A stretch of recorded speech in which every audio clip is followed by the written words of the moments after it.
மறுபடியுமாக உங்கள் மத்தியிலே வந்து தேவனுடைய செய்தியை பகிர்ந்து கொள்வது மிகவும் சந்தோஷமான ஒரு காரியம்.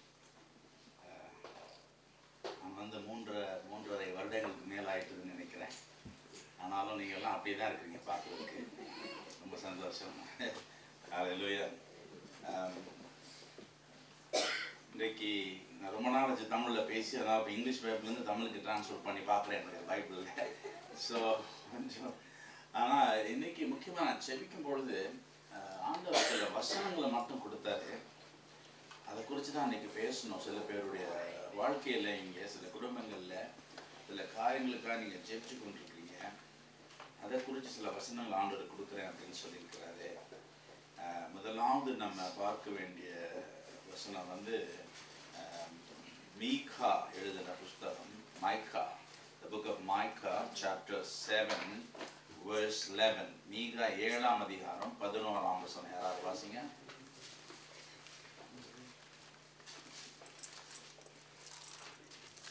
உன் மதில்களை எடுப்பிக்கும் நாள் வருகிறது, அந்நாளிலே பிரமாணம் வெகு தூரம் பரவிப்போம். It will be a day for building your walls. On that day will your boundary be extended. So this afternoon as I arrived from the airport, I was praying, and the Lord is talking to me of this word, this day. இந்த நாளிலே என்ன சொல்லிருக்கு? It will be a day. என்ன சொல்லிருக்கு தமிழ்ல? இந்த நாள். இந்த நாள். It will be a day for building your. திருப்பி வாசிங்க அந்த தமிழ் வசனத்தை. உன் மதில்களை எடுப்பிக்கும் நாள் வருகிறது. உன் மதில்களை. In English it says it will be a day for building your walls. So there's something God is so concerned. Two things God was speaking to me as I was sitting here. It is not only உங்க குடும்பத்திற்கு மட்டுமல்ல, இது உங்களுக்கு சபையை குறிச்ச ஒரு தீர்க்க தரிசனமா இன்னைக்கு சில வசனங்கள் ஆண்டவர் கொடுத்திருக்கிறார்.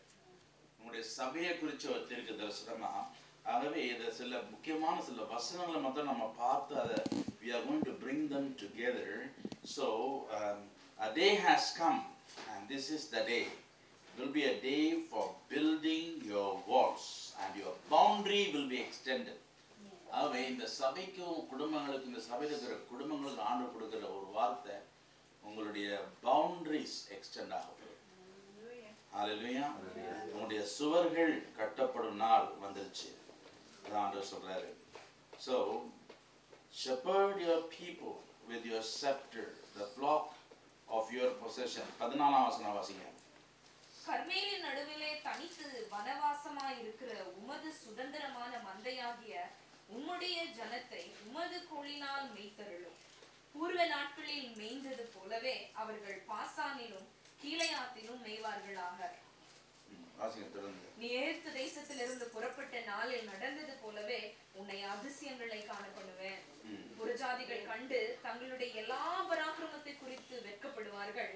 கையை வாயின் மேல் வைத்துக் கொள்வார்கள். அவர்கள் காதுகள் செவிடாய் போகும். பாம்பை போல மண்ணை நக்குவார்கள். பூமியின் ஊர்வனவற்றை போல தங்கள் மறைவிடங்களில் இருந்து நடுநடுங்கி புறப்படுவார்கள். நமது தேவனாகிய கர்த்தரிடத்திற்கு திகிலோடே சேர்ந்து உனக்கு பயப்படுவார்கள். தமது சுதந்திரத்தில் மீதியானவர்களுடைய அக்கிரமத்தை பொறுத்து மீறுதலை மன்னிக்கிற தேவரீருக்கு ஒப்பான தேவன் யார்? அவர் கிருபை செய்ய விரும்புகிறபடியால் அவர் என்னென்றைக்கும் கோபம் வையார். அவர் திரும்ப நம்மேல் இறங்குவார். நம்முடைய அக்கிரமங்களை அடக்கி நம்முடைய பாவங்களை எல்லாம் சமுத்திரத்தின் ஆழங்களில் போட்டு விடுவார். தேவரீர் பூர்வ நாட்கள் முதல் எங்கள் பிதாக்களுக்கு ஆணையிட்ட சத்தியத்தை யாக்கோபுக்கும் கிருபையை ஆபிரகாமுக்கும் கட்டளையிடுவீராக. இது அவ்வளவுமே இந்த சபைக்கு ஆண்டவர் கொடுக்கிற வசனம். அது இருக்கிற சும்மா ஆண்டவர் இந்த சில கடைசி பழைய ஏற்பாட்டு கடைசி புஸ்தகத்தின் மூலமா நம்மோடு கூட பேசி கொண்டிருக்கிறாரு. இதை நீங்க வந்து இந்த கொஞ்ச நேரத்துல எல்லாவற்றையும் விவரித்து சொல்ல முடியாது. அதில் அவ்வளோ ஆழமான கருத்துக்கள் இருக்கு. Such deep messages in these few verses. So you have to take it home tonight and digest it and chew the cud. அதை நல்லா நீங்கள் அசை போட்டு அதை திருப்பி நீங்கள் வாசிக்கும் பொழுது அதில் பல அர்த்தங்கள். ரெண்டு காரணம் ஆண்டவர் சொன்னார். இந்த குடும்பங்களுக்கும் இந்த சபைக்கும் உள்ள வசனங்கள் இன்றைக்கு ஆண்டவர் கொடுத்திருக்கிறாரு. இது ஒரு தீர்க்க தரிசனமா உங்களை கட்ட போகிறார் ஆண்டவரே, நீங்க கட்ட போறீங்க. And they will put their hand on their mouth. தங்கள் வாயில கையை வைக்கும் அளவுக்கு உங்கள் குடும்பங்களை நான் ஆசீர்வதிக்க போறேன். ஹalleluya. உங்களுடைய சபையை நான் ஆசீர்வதிக்க போறேன். And the nations will be ashamed of all their might. நமக்கு சில சமயங்களில் விரோதமா பேசினவர்கள், நம்மளை பழியாக சொன்னவர்கள் எல்லாம் வெட்கப்பட்டு போகும்படியாக அவர்கள் வாயில கை வைக்கும்படியாக நான் அந்த கடைசியில் அழகா சொல்றாரு, you will give truth to Jacob and unchanging love to Abraham. தமிழ்ல வாசிங்க. தேவரீர் பூர்வ நாட்கள் முதல் எங்கள் பிதாக்களுக்கு ஆணையிட்ட சத்தியத்தை யாக்கோபுக்கும் கிருபையை ஆபிரகாமுக்கும் கட்டளையிடுவீராக. ஆமா, சத்தியமும் கிருபை. What is that? சத்தியமும் கிருபை. Truth and grace. அந்த பாவத்துல விழுந்த ஒரு ஸ்திரியை இயேசு கிறிஸ்து கிட்ட கொண்டு வந்த பொழுது எல்லாரும் ஒரே ஒரு கண்ணில் தான் அவளை பார்த்தாங்க. அது என்ன கண்ணு? ட்ரூத். உண்மைதான், அவள் விபசாரத்தில் விழுந்தவதான் அவளை பிடிச்சி கொண்டாந்துருக்கிறோம். அண்ட் சட்டத்தின்படி அவளை கல்லை விட்டு எரிஞ்சு அவளை கொலை செய்யணும். Truth. But Jesus saw her with the two eyes. One eye of truth, another eye of grace. Hallelujah. சத்தியமும் கிருபை. நம்முடைய அன்றாட வாழ்க்கையில, நம்முடைய ஊழியத்துல நம்ம கண்டம் பண்ணுகிறவர்களா மற்றவன் அந்த ட்ரூத்தோட மாத்திரம் பார்த்து விட்டுற முடியாது. Truth is there. Truth is there. Law, சட்டம் இருக்குது. Legalistic Christians, only the legalistic aspects. சட்டம் இருக்குது, சத்தியம் இருக்குது, ஆனா கிருபை எங்க போச்சு? சத்தியமும் கிருபையும் சேரும் பொழுதுதான் அது மனிதாபிமானமாக மாறுகிறது. இல்லைன்னா அது மனிதாபிமானமே கிடையாது. It's not human love. There is no love. If only truth is given importance, there is no love. There has to be grace. கடவுள் நம்மளை அப்படி பார்ப்பார், ஆனா நம்ம எங்க போவோம்? We are not perfect. Nobody is perfect. அவ்வளோ நம்ம தவறுகிறோம். அவருடைய கிருபையினால தான் ஒவ்வொரு நாளும் நம்ம இரக்கத்தின் ஐஸ்வர்யத்தினால் ரட்சிக்கப்பட்டு காக்கப்பட்டு நம்ம மறுபடியும் ஆண்டவர் புதுப்பிக்கிறார். அந்த 15ஆம் வசனத்துல சொல்லியிருக்கு, as in the days when you came out from the land of Egypt, I will show you miracles. உன்னுடைய சபையில, உன்னுடைய வீடுகள்ல, உன்னுடைய குடும்பத்துல நீ அற்புதங்களை காணப்போகிறாய். அல்லேலூயா. மற்றொரு வாயில கை போடத்தக்கதான அற்புதங்களை காணப்போகிறாய். ஆனா அங்க ஒரு கட்டளை கொடுத்திருக்குது 14ஆம் வசனத்துல, shepherd your people with your scepter, the flock of your possession. உன் கையில நான் கொடுத்திருக்கிற சில மக்கள், உன் கையை விட்டு பிரிஞ்சு போனவங்களை பத்தி நீ கவலைப்படாத, உன்னுடைய கைக்குள் வராதவங்களை பத்தி நீ கவலைப்படாத. ஏற்கனவே உன் கையில நான் கொடுத்திருக்கிற மக்களை நீ எப்படி பாதுகாத்துக் கொள்ளணுமா? shepherd your people with your scepter. scepterனா என்ன? நம்முடைய கையில ஆண்டவர் கொடுத்திருக்கிற ஆவிக்குரிய அதிகாரம். நான் தமிழ்ல அந்த புத்தகம் வந்திருக்குது.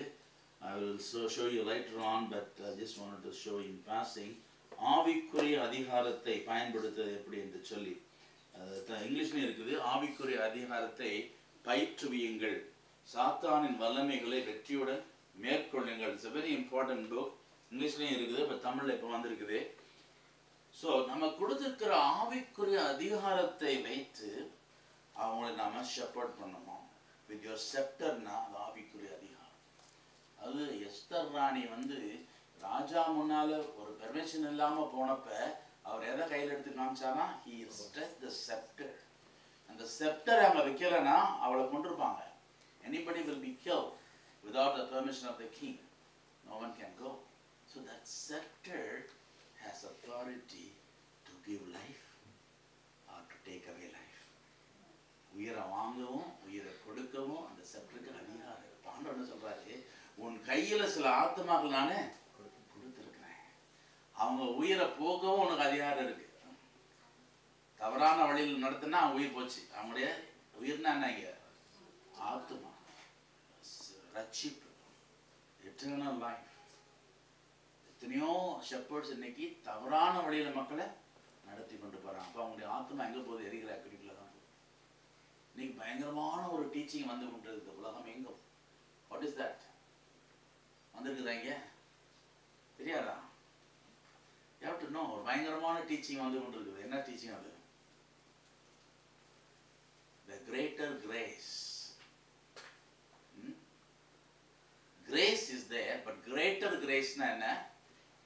ஒரு தடவை நம்ம பாவத்தை அறிக்கையிட்டு இயேசுசாமி ஏற்றுக்கொண்டா அதுக்கப்புறம் பாவத்தை அறிக்கையிட வேண்டிய அவசியமே இல்லை. உன்னுடைய கடந்த கால பாவம், நிகழ்கால பாவம், எதிர்கால பாவம்னா ஏற்கனவே மன்னிக்கப்பட்டாயிடுச்சு. அதனால நீ இனிமேல் you should never feel guilty about anything. உன் உள்ளத்துல நீ குத்தண்டவனாக இருக்கக்கூடாது. உன்னுடைய வாழ்க்கையில இனிமே வெறும் ஸ்தோத்திரம் தான். ஸ்தோத்திரம். நீ என்ன பாவம் செஞ்சாலும் அந்த செஞ்ச நிமிஷத்துல அது மன்னிக்கப்பட்டுடுச்சு. ஸோ அதை குறித்து நீ மனம் திரும்ப வேண்டிய அவசியம் இல்லை. கில்ட்டுக்கு என்ன தமிழ்ல குற்ற மனப்பான்மை உனக்கு வேண்டியதே இல்லை. இன்னைக்கு பயங்கரமான ஒரு டீச்சிங் பரவி கொண்டு வருது. இப்போ நான் ஆஸ்திரேலியாவிலேருந்து தான் வரேன். நான் இப்போ கொஞ்சம் நாளைக்கு முன்னாடி அங்கேயும் பயங்கரமான ஒரு ஜோசப் பிரின்ஸ் என்று சொல்லி சிங்கப்பூர்ல இருந்து is of Indian of Chinese இது ரேஸு. அவர் இப்போ அங்கே ஹில்சாங் ஆஸ்திரேலியாவில் பெரிய சர்ச்சு. அந்த ஹில்சாங் சர்ச் தான் பாட்டு தான் கேட்குறீங்க இல்லையா? சரி, they're all gone west. They're all following all wrong doctrines. And அங்கே தான் அவரை கூப்பிட்டு பெரிய இது நடத்தினாங்க, கான்ஃபரன்ஸ் நடத்தினாங்க. that was lively telecast to Joel Austin's church. So இதெல்லாம் they follow all wrong doctrines.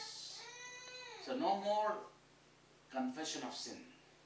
ஒரு தடவை ஆண்டவரை ஏற்றுக்கொண்டு ரட்சிக்கப்பட்ட அதுக்கப்புறம் நீ பாவ அறிக்கை செய்ய வேண்டிய அவசியமே இல்லை. வெறும் ஸ்தோத்திரம் பண்ணா போதும், உடைய பாவங்கள் எல்லாம் மன்னிக்கப்பட்டுச்சு.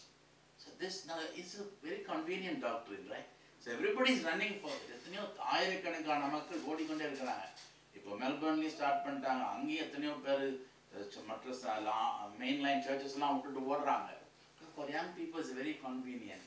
Okay, once I will accept Jesus, after that forget about anything. Let me live my life as I like. So இதுதான் இங்க சொல்லி இருக்குது. Shepherd your people with your scepter, the flock of your possession. உன் கையில கொடுத்திருக்கிற ஆத்துமாக்களை பாதுகாத்து. என்ன அர்த்தம்னா, if you are not going to give the right teaching here, they are going to believe the wrong teaching. So நம்முடைய சபைகள்ல நம்ம வந்து உயிரை கொடுத்து ஆத்துமாக்களை ஆதாயப்படுத்தணும். You know, building up a church is not difficult, but conserving the fruit. கடையில போய் பழங்களை வாங்கிட்டு வரோம், வெளியில வச்சா கெட்டு போயிடும் இல்லையா? அதை பத்திரப்படுத்தணும், ஃப்ரிட்ஜில் வைக்கணும், அது பத்திரமான இடத்துல வைக்கணும். அந்த மாதிரி நம்ம வந்து நம்முடைய வாழ்க்கையில் நம்முடைய ஊழியத்தில் கனி தரோம், ஆனால் அந்த கனியை காத்து கொள்றதில்லை. சரி, இன்னைக்கு அநேக சபைகள் எதில் கான்சென்ட்ரேட் பண்ணாங்க, எவ்வளோ ஆத்துப்பாக்களை சேர்க்கலாம், எவ்வளோ சபை பெருசாகும். But what about conservation of fruit? Giving fruit is different, but conservation பாதுகாக்கணும், அவங்கள பக்குவப்படுத்தணும், அவங்களுக்கு கடைசி வரைக்கும் அழுகி போகாதபடி அந்த பழங்களை பாதுகாத்து கொள்ளணும். பழங்களை உண்டாக்கிட்டு அழுகி போச்சுன்னா அதை சாப்பிட முடியுமா யாராவது? இன்னைக்கு அநேக ஊழியர்கள் அப்படிதான். You know, I've been ministering for more than 40 years, traveling all over the world, and I got nearly 3,000 coordinators in 300 cities and 76 countries. I'm traveling. நான் இப்போ இந்த கடைசி சில மாதங்கள் ஆண்டு சொல்லுகிற காரியம், choose your 300. I have 3,000 coordinators. ஆண்டு சொல்றாரு, போதும், இனிமேல் choose your 300 like Gideon. So உலகம் எங்கும் நீ செஞ்ச இத்தனை வருஷத்து ஊழியங்கள்ல 300 பேரை தெரிஞ்சு கொண்டு இனி வர நாட்கள்ல அவங்கள மாத்திரம் ட்ரெயின் பண்ற ஆண்டு. That's conservation of fruit. So I'm trying to choose the 300 all over the world, and probably your pastor Rajan is one among the 300 in the whole world, and your church. So I selected a very few. That is why I'm coming here. Otherwise I won't be coming here. Lord, engalukku na poradha vittuten. I'm only choosing the 300. Aave, what I'm trying to say is, இப்போ உங்களுக்கு ஆத்மா ஆண்டவர் கொடுத்து கொண்டே இருப்பாரு, அதுலேயே நீங்கள் ஆட்களை சேர்க்கிறத கான்சன்ட்ரேட் பண்ணீங்கன்னா சில சமயங்கள் என்ன ஆகுது, புது ஆட்களை கான்சன்ட்ரேட் பண்ணுறோம், பழைய ஆட்களை விட்டுறோம். பழைய ஆட்கள் தான் ரொம்ப இம்பார்ட்டன்ட், புது ஆட்கள். So it's very important, conserve your fruit. ஏன்னா it will be a day for building your walls. On that day your boundary will be extended. இருக்கிறத நம்ம கட்டும் பொழுது the boundary automatically will extend. நம்ம இருக்கிறத விட்டுட்டு we are going to extend the boundary, இங்க உள்ளது வெளியில போயிடும். So this is very important. So it will be a day for building your இன்னைக்கு வசனம்லாம் அந்த ஒரு டே பத்தி தான். I will show you the miracles on that day அப்படின்னு சொல்லி வருது. And இன்னொரு வசனத்துல பார்க்குறோம், ஹபக்குக்ல 1ஆம் அதிகாரம் 5ஆம் வசனம் வாசிங்க. 1ஆம் அதிகாரம் 5ஆம் வசனம்.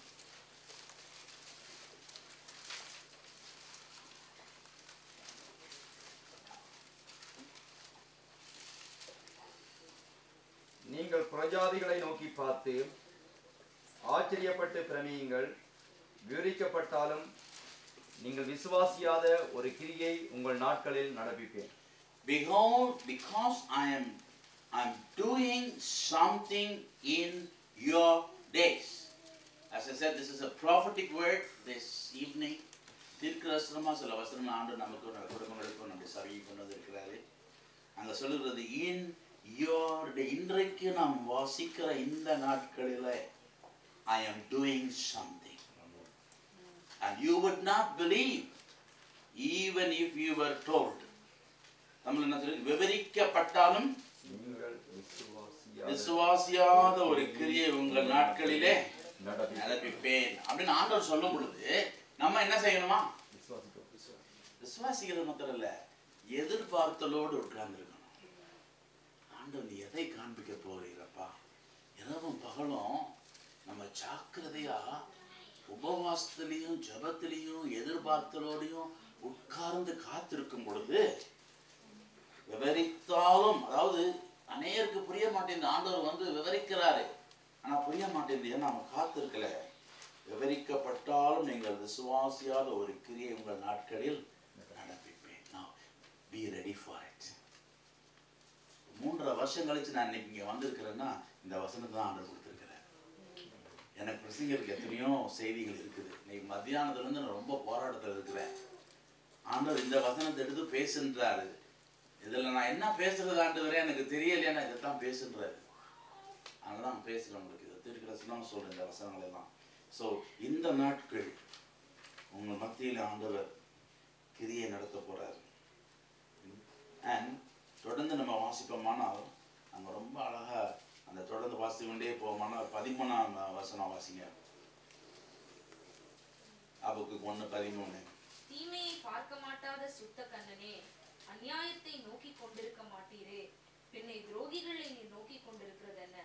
துன்மார்க்கன் தன்னை பார்க்கிலும் நீதிமானை விழுங்கும் போது நீர் மௌனமா இருக்கிறது என்ன? See, this is another warning for the church. வந்து first he commends us. நமக்கு என்ன கமெண்ட் என்ன அப்ரிஷியேட் பண்றாரு? Your eyes are too pure to approve evil, and you cannot look on wickedness with favor. So why are you silent? இது மௌனமா இருக்கும் நாள் அல்ல. யாரு என்ன சொல்லிட்டு போறாங்க, நம்ம வாட்டு நம்ம வேலையை பார்க்கலாம். இல்ல இல்ல, இது மௌனமா இருக்கும் நாள் அல்ல. உன் வாயை திறந்து நீ பேச வேண்டும். மௌனமா இருக்கக்கூடாது. சத்தியத்தை அறிந்தவர்கள் சத்தியத்தை எடுத்து சொல்ல வேண்டும். You brood of vipers, என்னது விரியன் பாம்பு குட்டிகளே, you whitewashed sepulchres, வெள்ளடிக்கப்பட்ட கல்லறைகளே. They spoke the truth. இன்றைக்கு நம்ம பேச மாட்டேன்றோம். யாருக்கு என்ன வந்துச்சு, யார் எப்படினாலும் போட்டோம், நம்ம சபை நம்ம ஆட்கள் நம்ம குடும்பம் நம்ம அப்படி இருக்கலாம். நீ பேச விட்டால் இந்த கல்கள் பேசுன்றார் ஆண்டவர். உங்களை மௌனமா இருப்பதற்காக ஆண்டவர் அழைக்கல, வாயை திறந்து பேசுறது தான் அழைச்சிருக்கிறாரு. நீ பேசலன்னா அவர் சொல்றாரு எசேக்கியேல் 18 அதிகாரத்துல, நீ துன்மார்க்கன் கண்டு துன்மார்க்க சொல்லல, அவன் துன்மார்க்கத்துல அழிஞ்சு போனா அவனுடைய ரத்தப்படிய ஓ மேல கேட்பன்றாரு. ஆனா நீ சொல்லிட்டு அவன் கீழ்படியலன்னா அவன் ரத்தப்படி அவன் மேல சொல்றாரு. பேசுவோமா நம்ம? We are not condemning anybody, we are not going to judge anybody, but இங்க என்ன அழகா சொல்லிருக்கு, when you see the wickedness, your eyes are too pure to approve evil. தமிழ்ல வாசிங்க திருப்பி 13ஆம் வசனம். தீமையை பார்க்க மாட்டாத சுத்த கண்ணனே. பாருங்க என்ன நமக்கு என்ன பேர் கொடுத்திருக்கிறாரு? That is an appreciation. உன் கண்ணு சுத்தமா தான் இருக்குது, தீமையை பார்க்கிறதுக்கு விருப்பம் இல்ல. உன்னைய பொறுத்த வரைக்கும் நீ பத்திரமா இருந்துக்கிற. மற்றவன் அழிஞ்சு போறானே, அவனுக்கு என்ன செய்யற? What are you doing for others? Oh, I can't interfere in his life. I can't talk about it. I cannot say. But he does not know what he is doing. அவன் கண்கள் குருடாக்கப்பட்டிருக்குது. உன் கண்கள் தீமையை not able to do it, see it. You are not able to approve it. But they are approving it. They don't know. They are blindfolded. So why not you open their eyes? உனக்கு கிடைச்சிருக்கிற வெளிச்சம் அவனுக்கு கிடைக்கல. நீ வெளிச்சத்தை பெற்ற நீ அந்த இருட்டுக்குள்ள போகும் பொழுது அந்த இருட்டு ஓடி போயிடும். நீ உள்ள போக மாட்டேன்றியே, உன் வெளிச்சத்தோட நீ இருந்துக்கிற. இருட்டு அங்க இருக்குது, நீங்க வெளிச்சம் இங்க இருக்கிற. You need to go. You need to pierce through the darkness. You need to talk to them. அவங்கள சந்திக்கணும், அவங்கள பேசணும். தாழ்மையாக beseech, தான் பைபிள்ல சொல்லி இருக்குது. Beseech the sinners. அப்படின்னு என்ன அர்த்தம்? Beg them. Humble yourself. Politely, lovingly, அன்போடு ஆதரவோடு, ஐயா உங்களுக்கு ஒரு காரியத்தை நான் சொல்ல விரும்புறேன் ஐயா, நீங்க செய்யற இந்த காரியம் கர்த்தருக்கு பிரியம் இல்லாத ஒரு காரியமா தோன்றுகிறது, அதுல இருந்து விடுதலை ஆனா நலமா இருக்கும், சொல்லுங்க. ஏன் சொல்ல மாட்டேன்றோம்? ஏன்னா you will not be accepted, you will not be appreciated, and you will be vindicated by God one day. But நம்ம சில சமயங்கள்ல நம்மள அவங்க ஏதாவது பேசிடுவாங்க, நமக்கு ஏன் அந்த வம்பு, ஊர் வம்ப விலைக்கு வாங்கக்கூடாதுன்னு சொல்லுவாங்க. அது வேதத்தின் பொறுத்ததல்ல, அது தேவையில்லாத வம்பு. ஆனா ஒரு பாவி, ஒரு துன்மார்க்கன் அவன் பாவத்தில் அழிந்து கொண்டு போறான் அப்படின்னு பார்க்கும் பொழுது, இது முக்கியமா ஆண்டவரை அறியாதவங்களுக்கு சொல்லப்படல. யாரா பின்வாங்கி போறது? யாரா? ஆண்டவரை அறிஞ்சு. அதாவது நம்ம பிள்ளைய பெத்துட்டோம், அந்த பிள்ளை சாக்கடையில போய் உட்காந்து சாக்கடை சாப்பிட்டு இருக்குது, சும்மா விட்டுருவோமா? அது இப்படிதான் ஆண்டவருடைய உள்ளம் உடையுது. ஐயோ இவனோ என் பிள்ளைய ஒரு நாள் வந்தானே, ஒரு நாள் என்னோட சத்தியத்தை கேட்டு வந்தானே, இப்ப நாசமா போய் கொண்டிருக்கிறானே, அவனுக்கு சொல்றதுக்கு யாருமே இல்லையா? ஆண்டவருடைய உள்ளம் உடையுது. So we have to tell. It's not just the church, but individually, family. மற்ற சில குடும்பங்கள் தவறாக போய் கொண்டிருக்கிறாங்க, அவங்கள்ட்ட போய் உட்காந்து பேசுங்க. 2 அடி கொடுத்து அடிவிட வாங்கிடுவாங்க. ஆண்டவர் சிலுவையில அறையப்பட்டாலே அவங்களுக்காக. I have done it. எத்தனையோ குடிகாரங்கள்ட்ட போயிட்டு, எத்தனையோ பயங்கரமான தீவிரவாதிகள்கிட்ட போயிட்டு நான் பேசியிருக்கிறேன். I don't care. If they kill me, let them kill me. Let me die for Christ.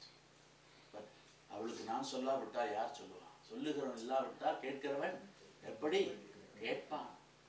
ஆகவே உன் கையில கொடுத்திருக்கிறேன். It's your responsibility. 17ஆம் வசனம் வாசிங்க. இதற்காக அவன் தன் வலையை இழுத்து அதில் உள்ளவைகளை கொட்டிக் கொண்டிருந்து இரக்கமில்லாமல் ஜாதிகளை எப்போதும் கொன்று போட வேண்டுமோ? See, if you have told him, அவனுடைய வாழ்க்கை மாறுச்சுன்னா அவன் எத்தனையோ பேரை கொல்றத காப்பாற்றலாம். They are terrorists. The Bible, this is about the terrorist nations. The Bible is talking about the terrorist nation, verse 17. அப்புறம் 2ஆம் அதிகாரம் 2-3ஆம் வசனம் வாசிங்க.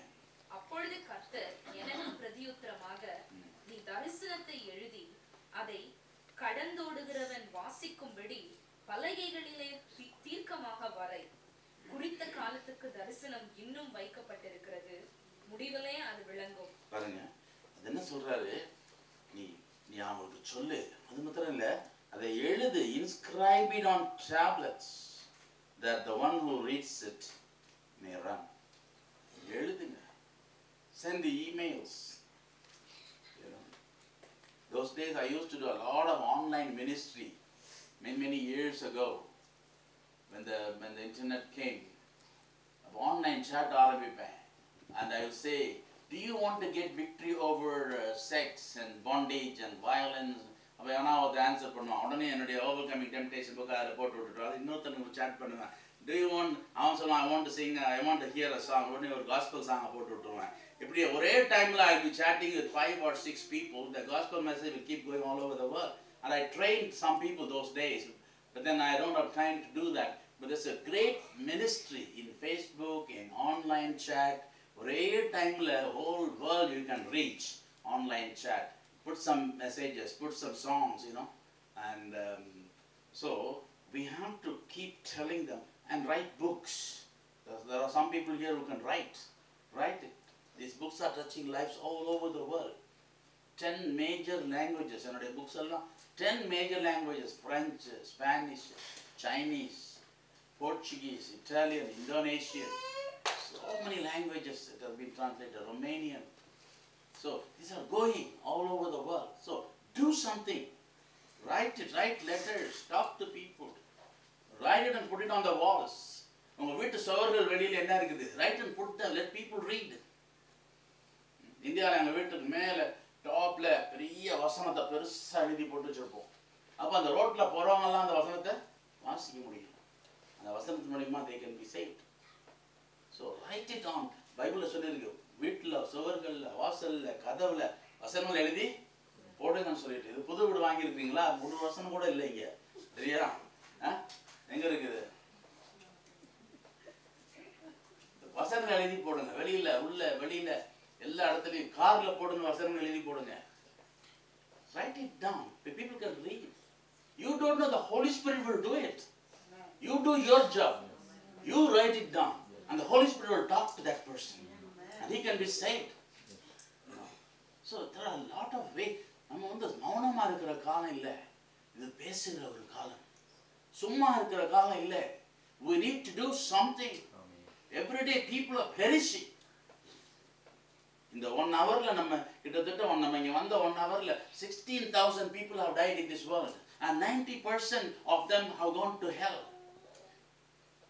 1 hourல 16,000 people dying. And who are the people who are dying? 75% are below 40 years. In the 1 hourல 16,000 people, 75% are below 40 years are dying. Old people are not dying anymore. Young people, by suicides and wars, terrorism, and all that. You saw the Boston terrorism. I was there. I wrote a prayer in that place, in one of the boats. Pray for the family that they may know Jesus. Things are happening, so we need to take it very seriously. And God has given you that vision, and this appointed time, it will happen. It hastens the goal. It will not fail. 3 வசனம் வாசிங்க, 2-3. குறித்த காலத்துக்கு தரிசனம் இன்னும் வைக்கப்பட்டிருக்கிறது, முடிவிலே அது விளங்கும்.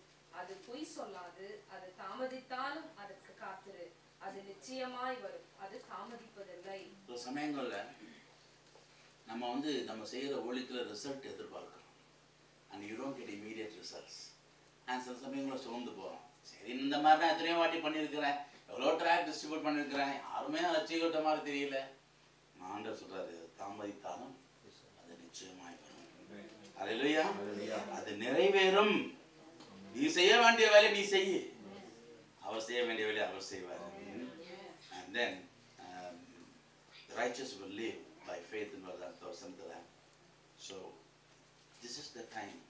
This is the time. This is the day that you need to do it. ஆகாய் என்ன தமிழ்ல? ஆகாய் 2ஆம் அதிகாரம் 19ஆம் வசனம் வாசிங்க. களஞ்சியத்தில் இன்னும் விதைதானியம் உண்டோ? திராட்சை செடியும் அத்திமரமும் மாதுளம் செடியும் ஒலிவ மரமும் கனி கொடுக்கவில்லையே. நான் இன்று முதல் உங்களை ஆசீர்வதிப்பேன் என்று கர்த்தர் சொல்லுகிறார். இன்று முதல். Today is very important for your families, and today there's an important day that the Lord has brought us here, and I am doing something in your days in Vasto. And then we read that I will show you miracles. It will be a day for building your walls, and today you will see the miracles in Namapapuram. So there are so many such verses the Lord is bringing for us to understand.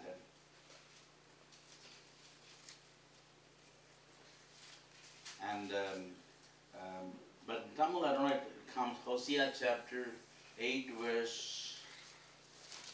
5.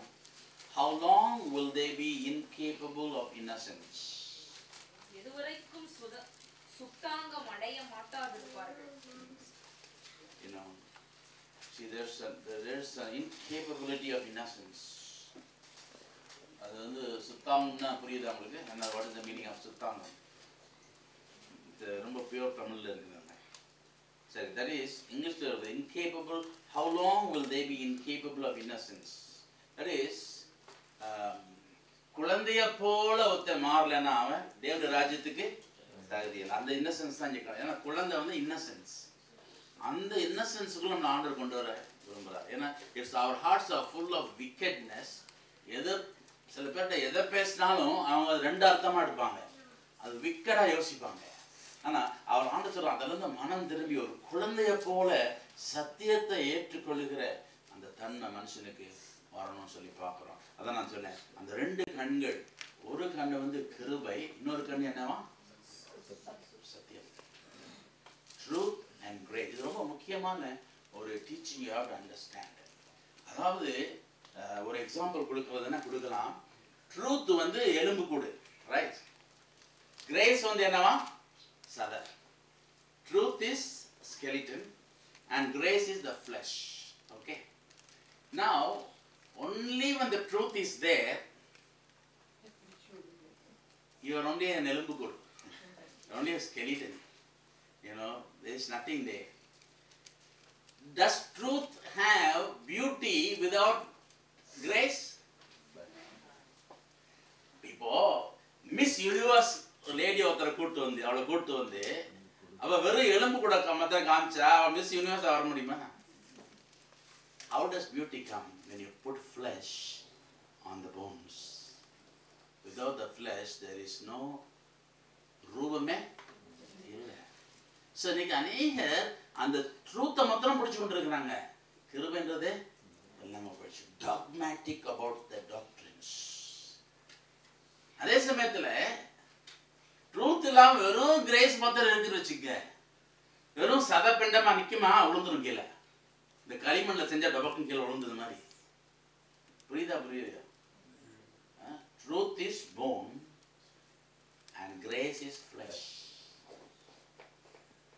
வெறும் grace மாத்திரமா இருந்துச்சுன்னா இந்த ஜன்னலுக்குள்ளேயே என் உடம்ப உள்ள புகுத்தி வெளியில் எடுத்துடலாம்.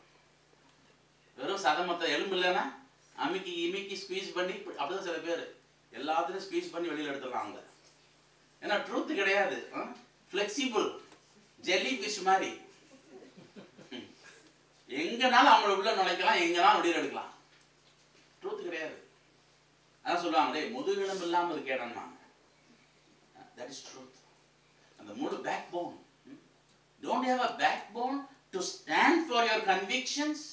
நீ ஆண்டவருடைய வசனத்தில் பெற்றுக்கொண்ட சத்தியத்துக்காக நீ நிற்கணும். அங்கதான் எலும்பு வேணும். நிக்கிறதுக்கு எலும்பு வேணும். Stand for your convictions. Don't compromise with everything. You know, if you are a leader, you have a goal post, right? There are some leaders, they keep on extending the goal post. எத்தனை கோல் தான் அடிங்க, எல்லாம் வந்தா சரி. There is a conviction, there is a border, there is a limitation. Thus far and no farther. So goal postனா goal post இவ்வளவுதான், அதுக்குள்ள அடிச்சாதான் கோல். இன்னொருத்தர் மிஸ் ஆயிடுச்சு, பரவாயில்ல, இந்த கோல் போஸ்ட் அங்கே தூக்கி போட்டுக்க, அவனையும் சேர்த்துக்க, உன் கோல் அக்கௌண்ட் எடுப்பா. இப்படிதான் ஊழியம் நடக்குது. Extending the goal post. So we need to stand with our convictions. That is the word here. How long will they be incapable of innocence? And then Hosea 6 அதிகாரம் 3 வசனத்துல, let us press on to know the Lord. It's very important. வாசிங்க. அப்பொழுது நாம் அறிவடைந்து கர்த்தரை அறியும்படி தொடர்ந்து போவோம். And my people are destroyed for lack of knowledge. Hosea 4:6. என் ஜனங்கள் அறிவில்லாமையினால் சங்காரமாகிறார்கள். நீ அறிவை வெறுத்தாய், ஆகையால் நீ என் ஆசாரியனாய் இராதபடிக்கு நானும் உன்னை வெறுத்து விடுவேன். நீ உன் தேவனுடைய வேதத்தை மறந்தாய், ஆகையால் நானும் உன் பிள்ளைகளை மறந்து விடுவேன். And தென் ரொம்ப முக்கியமான வசனம் யோவேல் 3ஆம் அதிகாரத்தில் பார்க்குறோம். 12ஆம் வசனத்திலிருந்து வாசிங்க. 11ஆம் வசனத்திலிருந்து. Joel 3 from verse 11 to 14.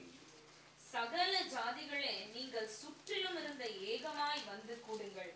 கர்த்தாவே, நீரும் அங்கே உம்முடைய பராக்கிரமசாலிகளை இறங்க பண்ணுவீராக. ஜாதிகள் எழும்பி யோசபாத்தின் பள்ளத்தாக்குக்கு வருவார்களாக.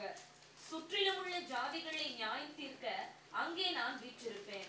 பயிர் முதிர்ந்தது, அரிவாளை நீட்டி அருங்கள், வந்து இறங்குங்கள். ஆலை நிரம்பி இருக்கிறது, ஆலையின் தொட்டிகள் வழிந்தோடுகிறது. அவர்களுடைய பாதகம் பெரியது. நியாய தீர்ப்பின் பள்ளத்தாக்கிலே ஜனங்கள் திரளாய் இருக்கிறார்கள். நியாய தீர்ப்பின் பள்ளத்தாக்கிலே கர்த்தரின் நாள் சமீபமா இருக்கிறது. பாருங்க, இங்கிலீஷ்ல ரொம்ப அழகா வருது. multitudes in the valley of decision. ரொம்ப அழகா வருது இங்கிலீஷ்ல. தமிழ்ல திருப்பி வாசிங்க 14ஆம் வசனம். நியாய தீர்ப்பின் பள்ளத்தாக்கிலே ஜனங்கள் திரளாய் இருக்கிறார்கள். பாருங்க, நியாய தீர்ப்பின் பள்ளத்தாக்கு. multitudes in the valley of decision. அதாவது இன்னைக்கு வந்து இந்த பக்கம் சாயலாமா அந்த பக்கம் சாயலாமான்னு தெரியாம விழிச்சு கொண்டிருக்கிற கூட்டம் நிறைய இருக்கு. ஏன்? அந்த காரணம் என்னன்னா, அவங்க தானா உட்கார்ந்து வேதத்தை படிக்கிறது இல்லை. இவர் பிரசங்கம் ஒண்ணு பண்றாரு, அவர் பிரசங்கம் இன்னொன்னு பண்றாரு. யார் பிரசங்கத்தை கேட்கிறது? அது ரெண்டும் தப்பான பிரசங்கம் தான். சரியான பிரசங்கம் பண்றவன் தான் மௌனமா இருக்கிறியே. நீ பேசாம இருக்கிறதுனாலதான் அவன் மல்டிடியூட் ஆஃப் வேல்யூல டிசிஷன் எடுக்க முடியாம இருக்கிறான். When you take the truth, they know the truth, they can take decision. இன்னைக்கு வந்து ரட்சிக்கப்படாம இருக்கிறாங்க நம்ம சொல்ல முடியாது. ரட்சிப்புக்கு ஆயத்தமா இருக்கிறாங்க லட்சக்கணக்கான பேர். There are many people are ready for salvation, but there is nobody to help them in their decision. சொல்றது புரியுதா? புரியல? வாஞ்சையோடு இருக்கிறாங்க. இந்தியாவை எடுத்துட்டீங்கன்னா, ஸ்ரீலங்கா எடுத்துட்டீங்கன்னா, கோடிக்கணக்கான ஆயிரக்கணக்கான இந்து மக்கள் தேடிக்கொண்டிருக்கிறாங்க. உண்மையான தேவன் யார் என்று சொல்லி தேடிக்கொண்டிருக்கிறாங்க. வாஞ்சையோடு இருக்கிறாங்க. நம்ம அவங்க கதவை தட்டுறதில்லை. பஸ்ல போகும்போது, ட்ரெயின்ல போகும்போது, மார்க்கெட் பிளேஸ்ல போகும்போது அவங்களோட பேச்சு நம்ம கொடுக்கறது இல்லை. என்னம்மா கத்திரிக்காய் விலை ஏறிடுச்சு, அதான் பேசுறோம். பாவம் பெருகிடுச்சு, அதை பத்தி பேச மாட்டேன்றோம். பேசுங்க, மயத்திலிருந்து பேசுங்க. ஒவ்வொரு நாளும் I see in my life as I travel, wherever I travel, I talk to somebody. பிரான்ஸ்ல ஒரு பேங்க் அக்கௌண்ட் ஓபன் பண்ண போனேன். அந்த லேடிட்ட உட்காந்து பேசிட்டு இருக்கும்போது என்னுடைய who are you book எடுத்து I gave it to her. This, you will know who you are when you read this book. Oh, I'm interested அப்படின்னா. அவ பிரெஞ்சுக்காரி. எனக்கு உட்காந்து அப்ளிகேஷன் ஃபில் அப் பண்ற account application. Then I opened that first chapter. அதுல வந்து ஒரு prayer இருக்குது, to receive Christ. I said, when you go home, you take the book, you say this prayer and receive Christ in your heart அப்படினே. அவ என்ன தெரியுமா சொன்னா? I've been waiting for this day for a long time. Catholic. I want to pray now only அப்படின்னா. பேங்க்ல chair and table உட்காந்து fill up பண்ணிட்டு இருக்கோம். I said, do it. And then I went next time. They said, I finished reading that book. Do you have any more books? Can you ever imagine in France going into a bank, and then there's a bank official, that lady is ready for salvation. Around you there are many people. அநேக ரட்சிப்புக்கு காத்திருக்கிறாங்க. நம்ம சொல்லலை, நம்ம பேசணும். The valley of decision. நல்லா இந்த வசனத்தை குறிச்சு வச்சுக்கோங்க. Multitudes in the valley of decision. முடிவு எடுக்க முடியாம தவிச்சு கொண்டிருக்கிறாங்க. யாராவது வந்து சொல்லுவாங்களான்னு. அதனால இந்த இது நம்ம முடிவு எடுத்துக்கொள்ளும். அந்த சபையில இருக்கிறவங்க மாத்திரம் இல்லை, எங்க இருந்தாலும் சபையில இருக்கணும்னு அவசியமே இல்லை. யாரையெல்லாம் சந்திக்கிறோமோ அவங்களுக்கு ஆண்டவரை பத்தி நம்ம சொல்லுவோம். And you don't know who is ready where. So you have to be ready at any time. Multitudes in the valley of decision. என்று சொல்லி நம்ம பார்க்கணும். This is the day that I am going to do it. Today is the day. அப்புறம் 4ஆம் அதிகாரம் மீகா 4ஆம் அதிகாரம் 9ஆம் வசனம். மீகா 4ஆம் அதிகாரம் 9ஆம் வசனம். இப்போதும் நீ சத்தமிட்டு கதறுவானே, ராஜாவானவர் உன்னிடத்தில் இல்லையோ, உன் ஆலோசனைக்காரர் அழிந்து போனார்களோ, பிரசவிக்கிற ஸ்திரீக்கு ஒத்த வேதனை உனக்கு உண்டாகும். சீயோன் குமாரத்தியே, பிரசவ ஸ்திரீயை போல அம்பாயப்பட்டு வேதனைப்படு. நீ இப்போது நகரத்திலிருந்து புறப்பட்டு வெளிகளில் தங்கி பாபிலோன் வரைக்கும் போவாய். அங்கே விடுவிக்கப்படுவாய். அங்கே கர்த்தர் உன்னை உன் சத்துருக்களின் கைக்கு நீங்களாக்கி மீட்பார். சீயோன் தீட்டுப்படுவாளாக, எங்கள் கண் அவளை காண்பதாக என்று சொல்லி அநேக ஜாதியார் உனக்கு விரோதமாய் கூடியிருக்கிறார்கள். ஆனாலும் அவர்கள் கர்த்தருடைய நினைவுகளை அறியாமலும் அவருடைய யோசனையை உணராமலும் இருக்கிறார்கள். ரொம்ப முக்கியம். திருப்பி வாசிங்க 12ஆம் வசனம். ஆனாலும் அவர்கள் கர்த்தருடைய நினைவுகளை அறியாமலும் அவருடைய யோசனையை உணராமலும் இருக்கிறார்கள். யோசனையை உணராமல் இருக்கிறாங்க. அது யாருடைய தப்பு? உங்களுக்கு கிடைச்ச கிருபை அவங்களுக்கு கிடைக்கல. யாரையோ ஆண்டவர் உங்களுக்கு அனுப்பிச்சு அந்த ரட்சிப்பின் செய்தியை கொடுத்தாரு. ஆனா நீங்க போய் அவங்களுக்கு சொல்லாம அறியாம இருக்கிறாங்க. ஆங்கிலத்தில் அழகா சொல்லியிருக்கு, but they do not know the thoughts of the Lord and they do not understand his purpose. They don't understand. It is not that they are wicked, it is not that they don't want, it is not that they have rejected the Lord, but they don't understand. அவங்க ஆண்டவரை புறக்கணிக்கல, அவங்க பயங்கர பாவத்துல வாழல, ஆனா அவங்களுக்கு புரியல. புரிய வைப்போமா? வெளிச்சத்தை பெற்ற நாம், you sleeper, how can you sleep at a time like this? If you get up and pray, maybe your God will save. என்று சொன்னாரு யோனாவுக்கு போய் அந்த கப்பலுடைய கேப்டன். நல்லவேளை ஸ்லிப்பர்னு சொல்லல, அவன் ஸ்லீப்பர்னு சொன்னாரு. அங்க கப்பல் உடைஞ்சு கொண்டிருக்குது. மக்கள்லாம் அவன் தேவன்ட்ட ஜெமிச்சிட்டு இருக்கிறான். சக்கரை மூட்டை இது அரிசி மூட்டைலாம் கீழே தூக்கி எரிஞ்சிட்டு இருக்கிறான். ஜீவனுள்ள தேவனை அறிஞ்ச YONO, the man who knew the living God was sleeping. நம்ம சுற்றிலும் ஒண்ணு மாத்திரம் உங்களுக்கு நான் சொல்றேன், புறஜாதிகள் மத்தியில பயங்கரமான வியாதிகளும் கஷ்டங்களும் துன்பங்களும் ஏன் தெரியுமா வருது? உங்களுக்கு எனக்கு ஒரு வாய்ப்பு கொடுக்கறதுக்கு தான் ஆண்டவர் அனுமதிக்கிறார். It's a wonderful opportunity. Around us, people don't know where to go. What to do? எந்த தெய்வத்திட செபிக்கலாம் தெரியல. அந்த டைம் தான் நீங்க போனீங்கன்னா, I have a God who can do it for you. எனக்கு அற்புதங்களை செய்த தேவன் உனக்கு அற்புதங்களை செய்யன்னு சொன்னா அவங்க சந்தோஷமா ஏற்றுக்கொள்வாங்க. People don't know. You know, Indonesia, I was doing a live radio program with a man who was standing for the president's election, and he's a Christian. He was a big dean of a Bible college, so I was teaching in the Bible college in Indonesia. 1110 students in the Indonesia Bible college. Even America avlo students கிடையாது Bible college. முஸ்லிம் நாட்டுல பாருங்க எப்படி வத்த கிரியை செய்யறாங்க. அவர் president election நிக்கிறாரு. அப்ப என்னுடைய லைவ் ரேடியோல இன்டர்வியூ பண்றாரு.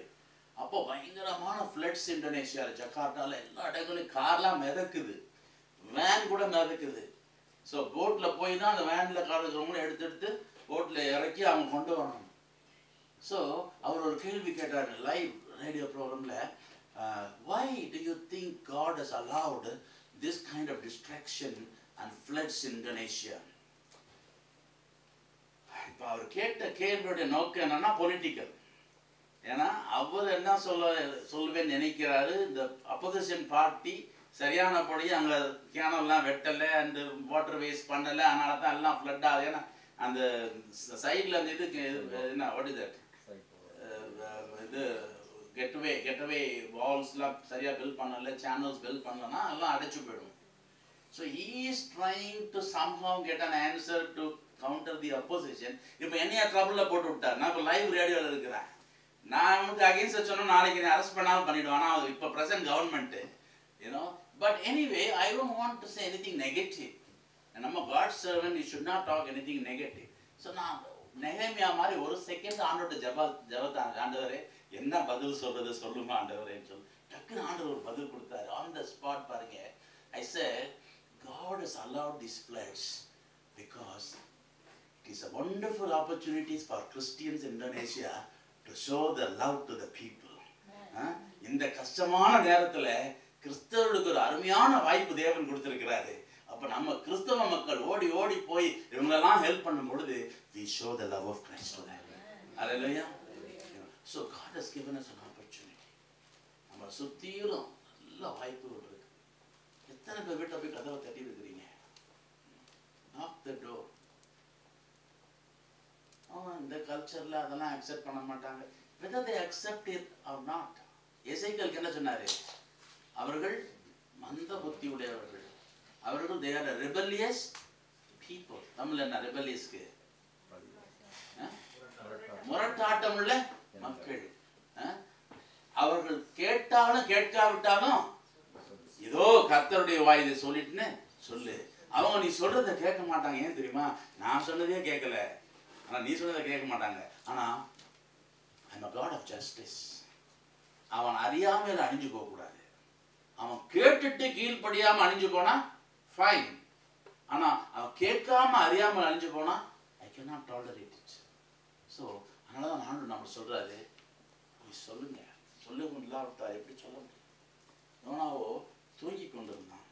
So here they do not know the thoughts of the Lord. 12ஆம் வசனம் ரொம்ப முக்கியமான வசனம். மீகா 12. இந்த வசனத்தெல்லாம் இன்னைக்கு ராத்திரி நீங்க போய் உட்கார்ந்து ஜெபம் பண்ணி ஆண்டவரே இதெல்லாம் இதன் மூலமா என் கூட பேசுனீரப்பா, இனிமேலும் நான் மௌனமா இருப்பது எப்படி அப்பா?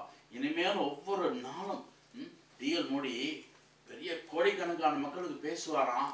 ஆனால் அவர் எடுத்துக்கொண்ட முடிவு என்ன தெரியுமா? ஒவ்வொரு நாளும் ஒரு ஆத்மாவுக்காவது ஆண்டவரை பத்தி சொல்லாம he will not go and sleep. He will not go to sleep without telling somebody about Jesus. And one night he forgot. போய் ரொம்ப டயர்டா போய் உள்ளே போய் படுத்து தூங்கிட்டார். 12 மணிக்கு ஆண்டவர் எழுப்புறாரு. இன்னைக்கு நீ யாருக்குமே போய் சத்தியத்தை சொல்லல. ஆமா ஆண்டவரே தப்பு பண்ணிட்டேன், மறந்துட்டேன் இன்னைக்கு நானே சொல்லிட்டு ராத்திரியில இதெல்லாம் கோட்டெல்லாம் எடுத்து போட்டுட்டு he walked on the street of Chicago and said I want to find somebody. அப்போ ஒரு குடிகாரன் தான் கிடைச்சான். அவனை வீட்டுக்கு கொண்டு வந்து அவனுக்கு மூஞ்செல்லாம் கழுவி அவனுக்கு டீ எல்லாம் கொடுத்து உட்காந்து காஸ்பல் சொல்லி அப்புறம் வீட்டுக்கு அனுப்பிச்சான். பாருங்க, அவ்வளோ பெரிய ஊழியக்காரரு இமேல் டெசிஷன் தனித்தால் ஊழியம். One on one. It's very important ministry. Tell somebody about it. Make a decision. Every day I will not go to sleep. ஒரு நாள் யாருக்கா நீ எல்லாரும் ரட்சிப்புக்குள்ள வழி நடத்தணும் அவசியம் இல்லை. அட்லீஸ்ட் இந்த இயேசுவின் நாமத்தை சொல்லுங்க. இயேசுவனை நேசிக்கிறாருன்னு சொல்லுங்க. But don't tell God bless you. That's another important thing I want to tell you. கண்டவனையும் பார்த்து God bless you, God bless you, God bless you. அவன் பயங்கரமான குடிகாரனா இருப்பான், விபச்சாரத்துல வந்து இருப்பான். God bless you. How can God bless you? Cannot. அதனால யாரையும் பார்த்து God bless you சொல்லாதீங்க. God loves you. Jesus loves you. That you can say because Jesus loves everybody. Don't simply, when you say the blessing, it goes to somebody. Don't simply give the blessing of God to somebody. It's not cheap. Blessing of God is not cheap. So சும்மா பார்க்கறவனா பார்த்து God bless you சொல்லாதீங்க. God loves you. Jesus loves you. அந்த ஒரு சின்ன word போதும். Somebody's life will be touched. Somebody will be turned. Have a track in your hand, in your pocket. பஸ்ல போறீங்களா, ட்ரெயின்ல போறீங்களா, keep 2-3 tracks with you. அதை எடுத்து பக்கத்துல சீட்ல வைங்க. யாரா பாப்பான், அவன் எடுப்பான். அல்லது நீங்க படிங்க, இப்படி எடுத்து படிக்கிற மாதிரி படிங்க. அவன் உள்ள கொடுத்து பார்ப்பான். நீ ஒன்று படி, ஒன்று கொடுத்துருங்க அவனுக்கு. There's a lot of strategies of evangelism. So people are perishing every day. God is going to bless you. God is going to bless your church. God is going to bless your family. At the same time, ஆண்டவர் சொல்றாரு, நீ சும்மா இருப்பது எப்படி? So there are a lot of such verses. அதே மாதிரி 6ஆம் மீகா 2ஆம் அதிகாரம் 7ஆம் வசனம் வாசிங்க. யாக்கோபு வம்சம் என்று பெயர் பெற்றவர்களே, கர்த்தரின் ஆவி குறுகி இருக்கிறதோ, அவருடைய அவருடைய கிரியைகள் இவைகள் தானோ?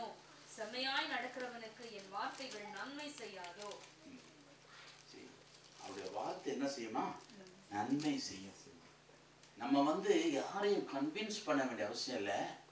but it comes by the conviction of the Holy Spirit. நம்ம அவருடைய வார்த்தையை விதைச்சிட்டோம்னா ஒரு நாள் ஆவியானவர் அவனை விடவே மாட்டார். அவன் தனிமையா இருக்கிற நேரத்துல பிரச்சனைகளை கொண்டு எப்படியாவது அந்த வார்த்தையின் மூலமா கிரியை செஞ்சே செய்வார். என்னுடைய வார்த்தை விருதாவாக திரும்பாது. my word will never come back in vain. வார்த்தையை போட்டுக்கொண்டே இருங்க. whether they believe it or not, whether they accept it or not, just tell them this is the truth. This is the truth. ரொம்ப வருஷத்துக்கு முன்னாடி நான் காலேஜில் படிக்கும்போது எனக்கு ஒரு பைலட் ஃப்ரெண்ட் இருந்தார். ஸோ அந்த காலேஜில் படிக்கும்போது ஒரு சின்ன டெக்கோட்டா பிளேன், எல்லோ கலர் பிளேன், அவர் தான் பைலட் ஃப்ரெண்டு, அவர் ஓட்டுறாரு. ஸோ அப்போ என்னையை கூப்பிட்டு போவார். அந்த சின்ன டெக்கோட்டா பிளேன் அப்படியே ரவுண்ட் அடிச்சுட்டு வருவோம். பிராமின் அவருடைய அம்மா தினகரனுடைய ஊழியத்தில் ரட்சிக்கப்பட்டு ரொம்ப வாஞ்சியா இதாக இருந்தாங்க. ஸோ அவர் அடிக்கடி சொல்லுவார் அம்மாவை பற்றி. அவருடைய பிரதர் டாக்டர். ஸோ அந்த டாக்டர் அவன் அம்மாவுக்கு ரொம்ப எதிர்ப்பு. இந்த பைலட் ஃப்ரெண்டு ஓரளவுக்கு இப்போ நானும் கொஞ்சம் பேசுனாலும் அக்செப்ட் பண்ணுவார். ஆனால் அந்த டாக்டர் அவனுடைய பிரதர் ரொம்ப எதிர்ப்பு. நீ ஃபாரின் கடவுளை ஏற்றுக்கொண்ட அப்படி இப்படின்னு ரொம்ப திட்டுவார். இப்போ அவங்க அம்மா ஒரே ஒரு வேர்டு தான் சொன்னாங்க. தம்பி, அவங்க மகனை பார்த்து, டாக்டர் மகனை பார்த்து, இப்போ நான் சொல்றதை நீ ஏற்றுக்கொள்ளாவிட்டாலும் ஒரு நாள் உன்னுடைய வாழ்க்கையில உனக்கு யாருமே இல்லைன்னு தோணுகிற போது நீ அந்த இயேசுவை கூப்பிடு, அவர் உனக்கு உதவி செய்வாருன்னு சொல்லி விட்டாங்க. 2 வருஷம் ஆச்சு. இவருக்கு ஒரு வயசு குழந்தை. திடீரென்று அந்த குழந்தை கோமால போயிடுச்சு. பெட்ல இருக்குது. எல்லா டாக்டர்ஸும் கை விட்டாங்க. and said sorry, you can't do anything. அவன் அப்படியே கோமால இருக்கிறான். அண்ட் இந்த டாக்டரு, இந்த அப்பா, அவனுடைய ஃபாதர் பிராமின், அவர் அந்த டோருக்கு வெளியில அப்படியே சிரமம் நின்று இருக்கும்போது அவன் அம்மா சொன்னது ஞாபகம் வந்துச்சு. ஒரு நாள் யாருமே எல்லா சமயத்தில் இயேசுவை கூப்பிட்டு, then he prayed. Nobody was there.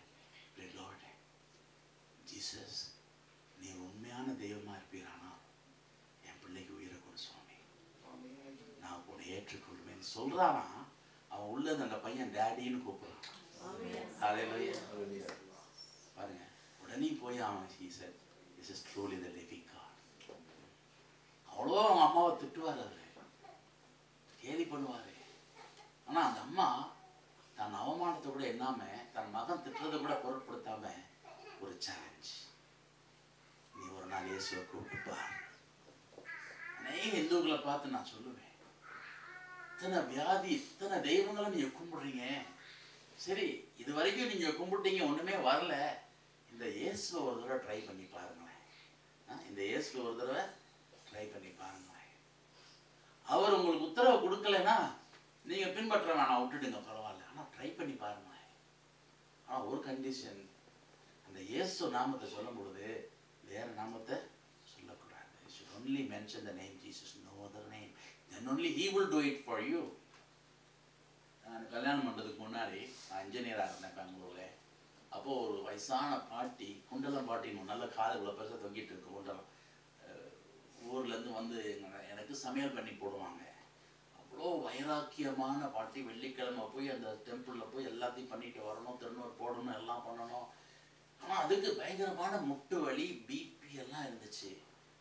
ஒரே ஒரு நாள் சாயந்தரம், பாட்டி உங்களுக்கு ஒன்று சொல்லலாம் விரும்புகிறேன், இத்தனை வருஷமாக உங்கள் கடவுள்கிட்ட நீங்கள் போகிறீங்க, வெள்ளிக்கிழமை போகிறீங்க, அன்னைக்கு வெள்ளிக்கிழமை அன்னைக்கு கிளம்பிட்டு இருக்கிறாங்க டெம்பிளுக்கு போகிறதுக்கு, இந்த ஒரே ஒரு வெள்ளிக்கிழமை நீங்கள் டெம்பிளுக்கு போகாதீங்க, நீங்கள் இருந்து ஜெபிக்கலாம், நீங்களும் ஜெபிங்க இயேசுவ நாமத்தில், உங்களுக்கு சுகம் கொடுக்கலன்னா அடுத்த வெள்ளிக்கிழமைந்து நீங்கள் டெம்பிளுக்கு போங்கன்னு சொன்னேன். சரி சந்திரையா, நீங்கள் சொல்கிறீங்க, நான் செய்கிறேன். அன்னைக்கு ஜெபிச்சோம், அவங்களும் ஜெபிச்சாங்க. அடுத்த நாள்லேருந்து முட்டு வலி போயிடுச்சு, பிபி போயிடுச்சு, எல்லாம் போயிடுச்சு. அன்னைக்கு இயேசுவை ஏற்றுக்கொண்ட கடிதம் எழுத ஆரம்பிச்சு அவங்க சொந்தக்காரங்களுக்கெல்லாம். குருவம்மான அவருடைய பேத்தி 6 வருஷமா கல்யாணம் ஆகாம இருந்துச்சு, 6 வருஷமா மாப்பிள்ளை பார்க்குறாங்க. இதை ஏசாமி ஏற்றுக்கொண்டுச்சு. நம்ம அடுத்த வாரமே கடிதம் வருது, மாப்பிள்ளை பார்த்தாச்சு. அது மாத்திரம் இல்லை, ஒரு நாள் தினகரன் மீட்டிங் மதுரையில் நடந்துச்சு. அப்போ நான் போயிருந்தேன். பார்த்தா திடீர்னு ஸ்டேஜில் வந்து சாட்சி சொல்லிட்டு இந்த குண்டலம் பாட்டி சந்திரையா, என்னடா என் பேரை யாரா சொல்றேன், மைக்கில் வருது. அங்க இருக்கிற 20,000 பேரு சந்திரையா தான் எனக்கு சொன்னார் அந்த இயேசுவை பத்தி, அவரை ஏற்றுக்கொண்டு சாட்சி சொல்லிட்டு இருக்குது. பாருங்க, ஒரு கிட்டத்தட்ட ஒரு 65 வயசு இருக்கும் அந்த பாட்டி, 65-70 வயசு இருக்கும். ஒரே ஒரு நாள் I challenge people. Challenge பண்ணி பாருங்க. We are not hurting them. We are challenging them to help them. அவங்க அறியாம இருக்கிறதா இன்னைக்கு நம்ம வசனங்கள் அவங்க அறியல. No one has told them. And they are not able to take a decision. They are in the multiple valley of decision making. Help them in decision making. And then God will bless you and God will extend your borders. So this will be a day for building your walls. On that day your boundaries will be extended. Not your church, but your boundary of ministry. அநேக ஆத்துமாக்கள் ஆதாயம் பண்ணத்தக்கதாக உங்களுடைய boundary of walls that God will extend. So God will do many things. I will show you miracles on that. நிறைய காரியங்கள் சொல்லிக்கொண்டே போகலாம். But I would encourage you, இன்னைக்கு நான் சில வசனம் உங்களுக்கு கொடுத்தேன் நானே. நீங்க அந்த ஹோசியா புக்கில் ஆரம்பிச்சு டேனியலுக்கு அப்புறம் இது எசேக்கியலுக்கு அப்புறம் என்ன வருது, டேனியலுக்கு அப்புறம் ஹோசியா புக்கில் ஆரம்பிச்சு நீங்க ஹகாய், ஜக்கரியா, இன்னும் ஜக்கரியாலாம் நிறைய வசனங்கள் இருக்குது, நான் சொல்லல இன்னும். அந்த ஜக்கரியா மலாக்கி வரைக்கும் ஹோசியால ஆரம்பிச்சு இன்னையில இருந்து ஒரு வாரம் 10 நாள்க்கு அந்த ஹோசியால ஆரம்பிச்சு மலாக்கி வரைக்கும் வாசிங்க. அது அவ்வளோ ஆழமான கருத்துகள் இருக்கு, அவ்வளோ ஆழமான மீனிங்ஸ் இருக்குது. So God is going to speak to you through this. நிறைய வசனங்கள் இருக்குது.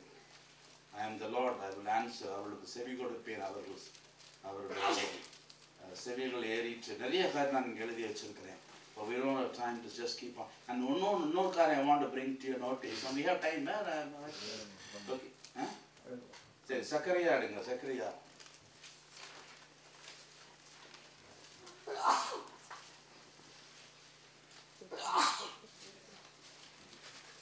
ரொம்ப அருமையான ஒரு வசனம் வருது. சக்கரையால 2ஆம் அதிகாரம் 5ஆம் வசனம் வாசிங்க. The book of Zechariah. நான் அதற்கு சுற்றிலும் அக்கினி மதிலாயிருந்து அது நடுவில் மகிமையாக இருப்பேன். I will be a wall of fire around her, declares the Lord. It's talking about Jerusalem. No, Jerusalem will be inhabited without walls because of the multitude of men and cattle there. 2-4 வசனத்துல வாசிக்கிறோம். அதனால ஆண்டவர் என்ன சொல்றாரு, I'm just giving you 1 or 2 verses. பதில் நிறைய வசனம் நீங்க வாசிக்கணும், வீட்டுல போய் வாசிங்க. I will be a wall of fire around her. உன்னை சுற்றிலும் அக்கினி மதில். Not the walls of bricks. யோபு ஃபேமிலியை சுத்தி என்ன இருந்துச்சா, fence of fire, அக்கினி வேலி. அக்கினி வேலியை விட மதில் இன்னும் பெருசு, இன்னும் ஸ்ட்ராங். உன்னுடைய குடும்பத்தை சுற்றி, உன்னுடைய சபையை சுற்றி I will be a wall of fire ன்னு சொல்றாங்க. So this is a very important word, and not by might, not by spirit, but by my, not by power, but by my spirit. 4ஆம் அதிகாரம் 6ஆம் வசனத்துல சொல்லியிருக்குது. So வாசி 4ஆம் அதிகாரம் 6ஆம் வசனம் சக்கரையா. அப்பொழுது அவர் செருபாபேலுக்கு சொல்லப்படுகிற கர்த்தருடைய வார்த்தை என்னவென்றால், பலத்தினாலும் அல்ல பராக்கிரமத்தினாலும் அல்ல, என்னுடைய ஆவியினாலே ஆகும் என்று சேனைகளின் கர்த்தர் சொல்லுகிறார். இங்க ரொம்ப அழகான ஒரு காரியம் பார்க்கிறோம். The pre-incarnate Christ interceding with the Father. பழைய ஏற்பாட்டிலேயே the pre-incarnate Christ was always there. அவருடைய சரித்திரம் இயேசுவா எங்க ஆரம்பிச்சிச்சு, பெத்லஹேம்ல ஆரம்பிச்சிச்சு. But he was already there. Son of God was already existing. Shadrach, Meshach, Abednego தீயில நடக்கும்போது கூட நடந்து போனது the pre-incarnate Christ, the Son of God. இங்க இந்த 12ஆம் வசனத்துல இருந்து வாசித்தீங்கன்னா he is talking with God. வாசிங்க 12ஆம் வசனம், சக்கரையா 1ஆம் அதிகாரம் 12ஆம் வசனம். அப்பொழுது கர்த்தருடைய தூதன் மறுமொழியாக, சேனைகளின் கர்த்தாவே, இந்த 70 வருஷமாய் நீர் கோபம் கொண்டிருக்கிற எருசலேமின் மேலும் யூதா பட்டணங்களின் மேலும் எந்த மட்டும் இறங்காத சொல்ல, வாசிங்க. அப்பொழுது கர்த்தர் என்னோடே பேசின தூதனுக்கு நல்வார்த்தைகளையும் ஆறுதலான வார்த்தைகளையும் பிரதியுத்தரமாக சொன்னார். வந்து யார் பேசுறது? குமாரனும் பிதாவும் பேசிக்கிறாங்க. ரொம்ப beautiful thing you have to understand. the pre-incarnate Christ பிதா கிட்ட பேசுறாரு. நீ எவ்வளவு நாள் கோமா இருப்பீரு. இன்னைக்கு ஏசாமி என்ன சொல்றாரு? யார் இன்னைக்கு ஏசாமி? What is he doing? he is your advocate. நமக்காக பரிந்து வழக்காடுகிற வழக்கறிஞரா இருக்கிறார். பிதாவர் நமக்காக பரிந்து பேசிக் கொண்டிருக்கிறாரு. சோ அவர் மரிச்சு உயிர் தெழுந்து பிதாவின் வலது பார்த்துல உட்கார்ந்து என்ன பண்ணிட்டு இருக்கிறாரோ நமக்காக பரிந்து பேசு. என்ன பிதாவே, நீ அவன் மேல கோவப்படாதீரும், அவன் மேல கொஞ்சம் பொறுமையாரும், அவன் என் பிள்ளை. அல்லையா? இன்னும் யாரும் அல்லையா சொல்ல மாட்டேன். டயர்டாயிடுச்சா? நான் தான் டிராவல் பண்ணி வந்திருக்கிறேன். சரியா? சோ அங்க பிதாவட்ட கேட்கிறாரு. அப்போ ஆண்டவர் அழகா பதில் சொல்றாரு. The Lord answered the angel who was speaking with me in gracious word, comforting words. சமாதானப்படுத்துகிற ஒரு வார்த்தைனால என்ன வார்த்தைகள்? நல்வார்த்தைகளையும் ஆறுதலான வார்த்தைகள். நமக்காக ஒரு பரிதபிக்கிற தேவன். அல்லேலூயா. அவ இந்த ஜக்கரியா புத்தகத்துல ரொம்ப அழகான வசனங்கள் ஆண்டவர் கொண்டு வந்திருக்கு.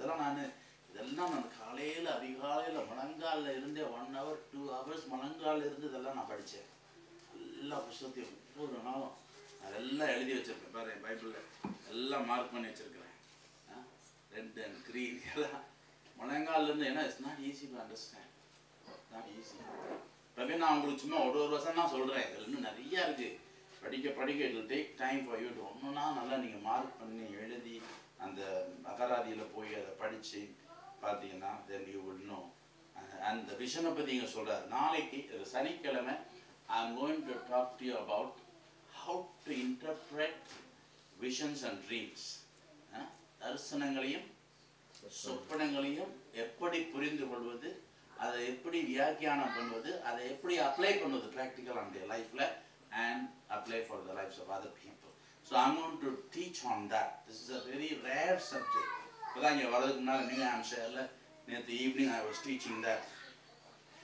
நேற்று ஒரு நாள்லயே I was in 3 states of America. I was in Maine, I was in New Hampshire, I was in Boston. So I was traveling like this. போற இடங்கள்லாம் teaching. The people were so blessed. இது வந்து யாருமே எங்களுக்கு teach பண்ணதில்லை. So it's very important. எவ்வளவு முக்கியம். தரிசனங்களும் சொப்பனங்களும் ஆண்டவர் அது மூலமா தான் நம்மளோட பேசுறாரு.